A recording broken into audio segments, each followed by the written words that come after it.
एक प्यार जो जख्म बन के उतरा, एक विश्वास जो मिट्टी में मिल गया और एक शादी जिसमें मोहब्बत से ज़्यादा मौत छुपी हुई थी। यह है सौरव राजपूत मर्डर केस, जिसमें प्यार, धोखा और खून का खौफनाक खेल खेला गया। Hello guys, my name is XNOR and welcome back to another case study with मी।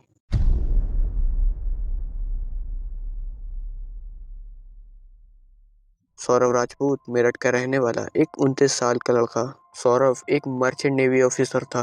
वो अपनी लाइफ में काफ़ी सक्सेसफुल था। फिर सौरव की लाइफ में एक लड़की आती है, मुस्कान रस्तोगी। दोनों में प्यार होता है और दोनों 2016 में शादी कर लेते हैं। लेकिन सौरव का परिवार शुरू से ही इस शादी के खिलाफ था। उस समय सौरव मर्चेंट नेवी की नौकरी करते थे, लेकिन मुस्कान के कहने पर सौरव ने ये नौकरी छोड़ दी। लेकिन ये बात सौरव के घर वालों को नहीं पसंद आई। सौरव के परिवार का ये कहना था कि सौरव मुस्कान से ब्लाइंड लव करता था। मुस्कान जो चाहती थी सौरव वही करता था। इसी रीजन की वजह से सौरव और उनके परिवार के बीच काफी झगड़े होने लगे। सौरव ने मुस्कान के लिए अपने परिवार से दूरी बना ली थी।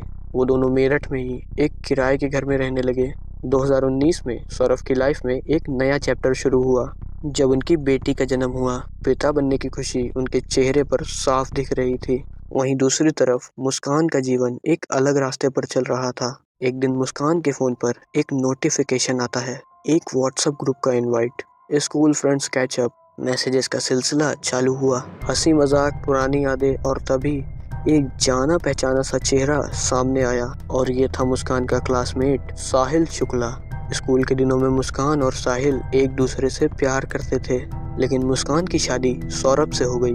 2019 में एक व्हाट्सएप ग्रुप के जरिए दोनों फिर मिले और उन दोनों का रिश्ता दोबारा शुरू हो गया, जो इस बार एक खौफनाक अंजाम की तरफ बढ़ रहा था। और अब साहिल और मुस्कान दोनों छुप छुप कर मिला करते थे, लेकिन अब ये बात सौरभ को पता चल गई। फिर सौरभ के तो होश ही उड़ गए। जिस लड़की के लिए सौरभ ने अपना परिवार, नौकरी, करियर, अपनी सारी खुशियां त्याग दी थी, आज वही लड़की उसे चीट कर रही थी। फिर दोनों के बीच काफी झगड़े हुए। सौरभ ने मुस्कान को डिवोर्स देने का सोच लिया था, लेकिन फिर सौरभ ने डिसाइड करा कि वो सिर्फ अपनी बच्ची के लिए ये रिश्ता चलाएगा। साहिल एक ड्रग एडिक्ट था। धीरे धीरे उसने मुस्कान को भी नशे की लत लगा दी। वो अपनी दादी के साथ रहा करता था। उसकी माँ की डेथ हो चुकी थी, लेकिन उनकी डेथ ने उसे अंदर से ही तोड़ दिया था।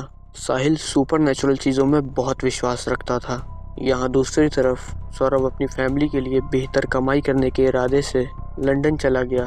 सौरभ के लंदन जाने के बाद मुस्कान और साहिल बिल्कुल आज़ाद हो गए। उन्हें कोई डर नहीं था, न किसी की रोक टोक, जैसे अब उन्हें किसी चीज़ की परवाह ही नहीं थी। और सौरभ लंदन से पैसे भेजता और ये लोग यहाँ पर ऐश करते। मुस्कान आज़ाद थी, लेकिन उसके रास्ते का आखिरी कांटा सौरभ था। उसे हटाने का ख्याल अब उसके दिमाग में बस चुका था। मीडिया के अकॉर्डिंग मुस्कान ने स्नैपचैट पर अकाउंट बनाया, और वो अकाउंट साहिल की डेड माँ के नाम से था। अब मुस्कान ने साहिल को इसी अकाउंट से मैसेज भेजना शुरू किया, और साहिल को लगने भी लगा था कि मैसेज मुस्कान के रूप में उसकी मॉम कर रही हैं। मुस्कान साहिल से मैसेजेस में लिखती थी कि मुस्कान अच्छी लड़की है, हमेशा उसका ख्याल रखना। लेकिन अभी तक ये सिर्फ एक थ्योरी है। कुछ रिपोर्ट्स के मुताबिक मुस्कान और साहिल ने नवंबर 2024 से ही सौरभ को मारने का प्लान बनाना शुरू कर दिया था। मुस्कान एक दिन चाकू खरीद कर लाई, ये कहकर कि चिकन काटने के लिए चाहिए, और साथ ही नींद की गोलियां भी इकट्ठा कर ली। अब दोनों बस एक मौके का इंतज़ार कर रहे थे, और वो मौका दूर नहीं था। सौरभ अपनी बेटी का बर्थडे अटेंड करने के लिए लंदन से वापस लौट रहा था। हर दिन उन दोनों का प्लान और पक्का होता गया। अब 25 फरवरी की रात को मुस्कान ने नींद की गोलियां सौरभ के खाने में मिला दी, और सौरभ को खाना खाने के कुछ ही देर बाद नींद आने लगी। पर सौरभ उस दिन बेहोश नहीं हुआ, इसीलिए मुस्कान ने उस दिन हमला करना सही नहीं समझा। लेकिन इस बीच सौरभ और मुस्कान के रिश्ते सुधरने लगे थे। सौरभ और मुस्कान काफ़ी खुश रहने लगे थे, लेकिन सौरभ को नहीं पता था कि मुस्कान सिर्फ और सिर्फ नाटक कर रही है। अब आई वो 4 मार्च की रात। मुस्कान ने फिर से सौरभ के खाने में नींद की गोलियां मिला दी थी, और इस बार उसने गोलियों का डोज बढ़ा दिया था। फिर सौरभ ने उस रात खाना खाया, और थोड़ी ही देर में सौरभ को बहुत ज़्यादा नींद आने लगी और वो सो गया। फिर मुस्कान ने साहिल को अपने घर बुलाया, और वो दोनों सौरभ के कमरे में गए और सबसे पहले मुस्कान ने सौरभ के दिल पर कई बार चाकू से वार करा था।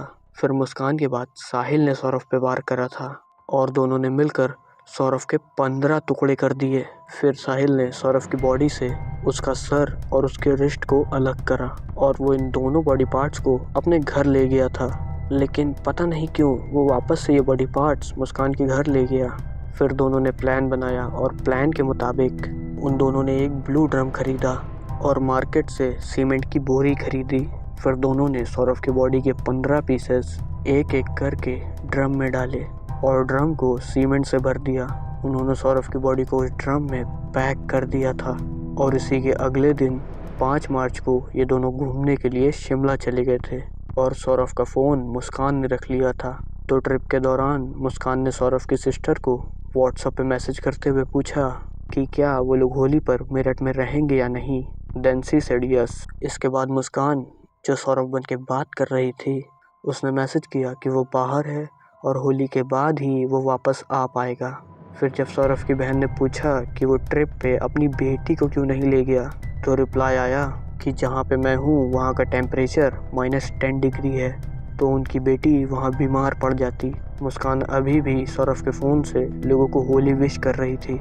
और फिर जब ये लोग घूम के अपनी ट्रिप से आए तब शायद मुस्कान बहुत ही घबरा गई थी। तो मुस्कान ने अपनी मदर को कॉल किया और कॉल पे ही वो रोने लगी। तब मुस्कान की मदर ने पूछा कि क्या बात हो गई, लेकिन मुस्कान ने कॉल पे कुछ नहीं बताया और मुस्कान अपने घर गई और उसने रोते हुए अपनी मदर से बताया कि उसने सौरभ को मार डाला। ये सुनकर मुस्कान की मदर बिल्कुल दंग हो गई, पर मुस्कान के पेरेंट्स ने अपनी बेटी को ना बचाते हुए मुस्कान को लेकर सीधे पुलिस स्टेशन गए और शायद मुस्कान ने घबराहट की वजह से सब कुछ कबूल कर लिया। सौरभ एक अच्छा इंसान था जो मुस्कान, अपनी बेटी और दोनों फैमिलीज से दिल से प्यार करता था, लेकिन जिसे उसने अपनी ज़िंदगी का हिस्सा बनाया उसी ने उसकी ज़िंदगी छीन ली। प्यार और विश्वास का ये सिला सौरभ ने कभी नहीं सोचा था। तो अभी के लिए ये केस यहीं ख़त्म होता है। आगे से जुड़ी कोई भी न्यू अपडेट आती है तो मैं उसे पिन कमेंट में शेयर कर दूंगा।